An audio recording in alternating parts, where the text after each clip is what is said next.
Well, this shouldn't be surprising. Oh, yeah, I talked about this in my review of The Lost Children by Disturbed. I had mentioned that I did plan on going through these soundtracks sometime in the future, and well, I originally was going to do so because Rise of the Beast, the newest Transformers movie, was supposed to come out this year, but unfortunately got delayed. Now, I've been a massive Transformers fan throughout my life. I had grown up watching the shows, and I was ecstatic when I found out about the live action films. And, well, the first one still holds up, in my opinion, and I have several memories from this film. And, of course, during the next few months, I'll be going through the soundtracks from this franchise. Although the only ones I won't be covering are Age of Extinction and The Last Night because they didn't have a soundtrack. But the first one, second, third, and Bumblebee do. So let's just get into the video. Well, the soundtrack was released on June 27, 2007 by Warner Bros. And, well, has quite a lot of enjoyable songs on it. So, I guess, what are the songs I would recommend?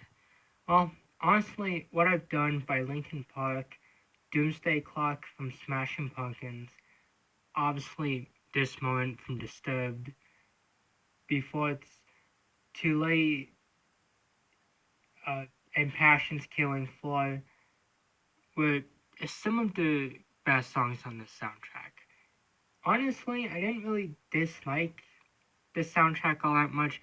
There's a few songs that I kind of feel like I would just skip because they're kind of boring.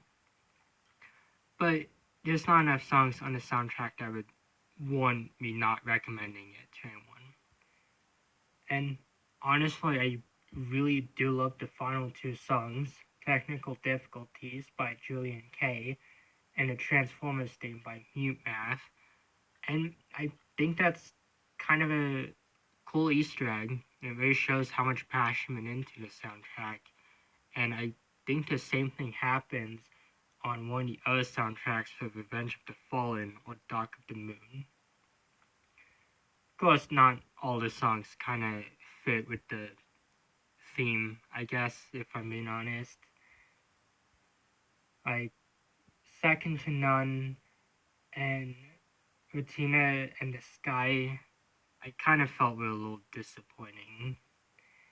And Before It's Too Late, there are issues I do have with the song, but overall the song is entertaining for the most part. But other than that, I don't have much else to say about this soundtrack. It was pretty good.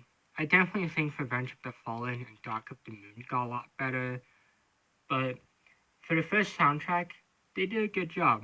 And comparing it to other soundtracks from Underworld and Freddy vs. Jason, I'd have to say this one does have a few songs that do make it special, but I'd have to say that the Underworld soundtracks were really difficult to top. But that's really all I have to say about this one. I would recommend it. Might not be the perfect soundtrack, but it is a really interesting one. And honestly, it was fun to get a listen to it. Of course, it made me actually want to watch this series. But that's it for now. I'll be back next time with a new video. So, goodbye, everyone.